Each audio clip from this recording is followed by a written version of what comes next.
Hey YouTube, this is my friend Brandon's house. He's on YouTube too, and I'll give you his actual YouTube name at the bottom. But I want to show off his paludariums and his vivariums. So here's his dart frog, and he's feeding it dusted fruit flies. She's not going to cooperate. What kind of dart frog is it again? Dendrobates azurius. You heard him. Her name is Azula. And what's cool about his paludariums and all this stuff is he homemade them. You know, these aren't store-bought. He did this all himself, and I'm sure if you bug him enough on his channel, he'll actually give you a complete description on exactly how to make these things.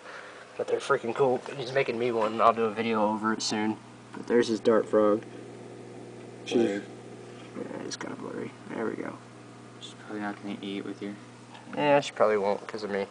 But you see the water. Of course it's dirty, but because it's new, though, you know. Actually, that's how you want it to be. Yeah, you want it to be. He does have the pump. You can see the water flowing back there, coming down to here, and it's coming from up here.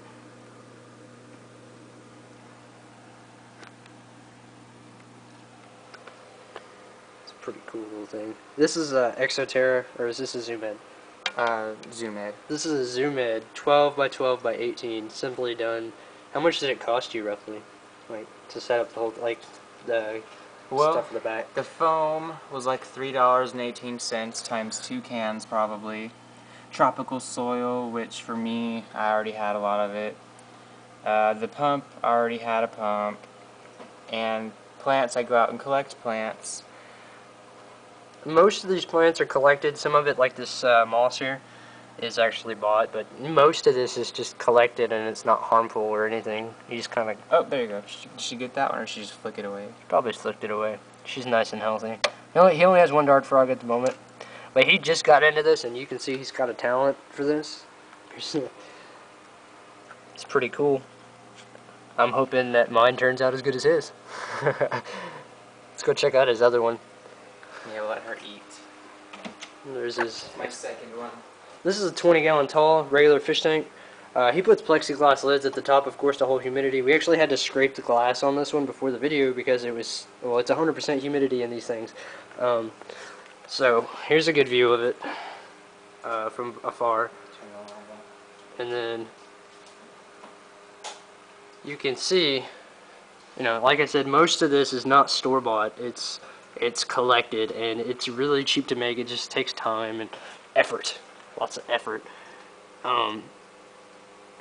This actually is a paludarium too. You can see right here that here's the water coming down, and it's going through the back right here, right?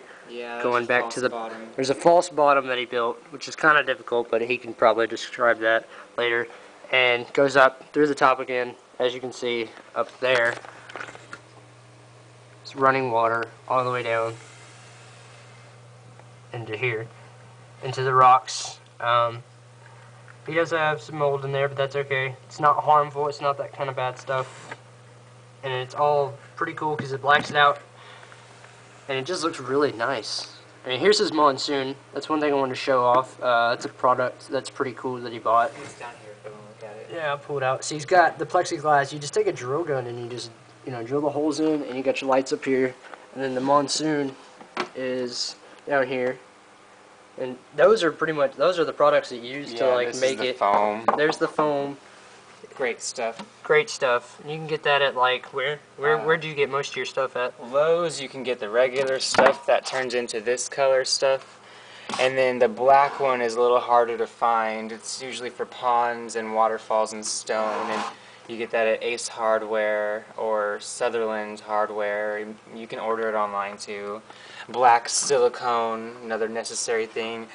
Lowe's has always had it when I go in, but this recent visit I was looking for it and they were out, so, you know, make sure they have it in stock. And this isn't really something you need, but this is a pretty cool product.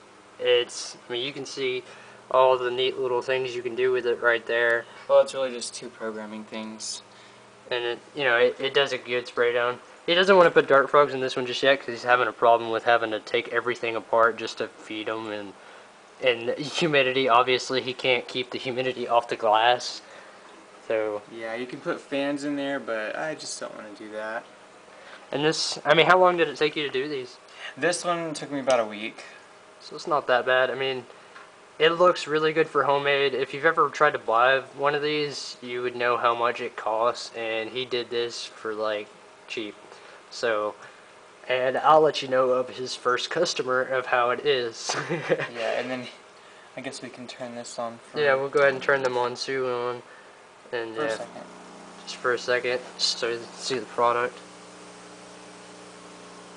It's a misting system, in case anybody doesn't know what a monsoon is. It's pretty cool. And it does maintain 100% humidity with that plexiglass lid on it. Most of the time, it'll stay pretty high without the plexiglass. It's pretty cool. And plexiglass you can get anywhere, and it's really easy to cut. Really easy to cut. And if you mess up, you can just cut some more. So it's not that bad. And plexiglass, despite what you think, usually actually cleans pretty easy, even if it scratches. Even this one's pretty scratched up for the lid. Yeah, but the light passes through. But the light passes through. And all the plants are already growing. This one's only, what, like 2 weeks old, 3 weeks old? Just about. And, yeah. So, I guess there's that one. There's the dart frog again. She's probably feasting on the... Yeah, she was over here eating before we came. And there's that up there. And it's just a normal Exoterra light with a bulb you can get at Lowe's that makes these plants go crazy. Works in my aquariums too, just a Lowe's bulb. Just make sure you get the right wattage. And yeah, it's the right... a specific one you gotta look for. Yeah, yeah. Oh, these things up here, in case you're wondering, these are mushrooms. What are they called? The Pinellus stypticus. They're glow-in-the-dark mushrooms. Real kind. There's another guy, Grim, who makes fake ones, and I just was kind of confused why anybody would put anything fake into a vivarium, so I found these at the show. We went to a reptile show and he found these. Yeah, it's kind of hard to tell, but right there, some that are sprouting, and right there, and they glow in the dark. I already can see them if I turn the lights off and adjust my eyes to the light. You can see them glowing. They'll get pretty, like that big, and they actually grow really brightly. We'll see how those work out. Here's something he did on the side, by the way. This is a 2.5 gallon. See how big it is close to my finger. He just threw it together. Yeah, this is a one-day project. And it only took him a day, and you can see how neat that looks. It'd be a really cool tarantula tank or insect tank, something like that. It'd be really cool just to throw it in like that. And you can see the humidity on the side. We didn't even plan to put this in here, so this is pretty cool. And I'm hoping he does the same thing to my little nano Exoterra for my crested gecko. And I'll let you know. I'll give you guys a video on it, and if you want to check him out, I'm gonna put his name in the description, so you can go check him out and try and get him to do some of his own videos. But yeah, I have some, but not very many. It's not updated at all. So let me know what you guys think.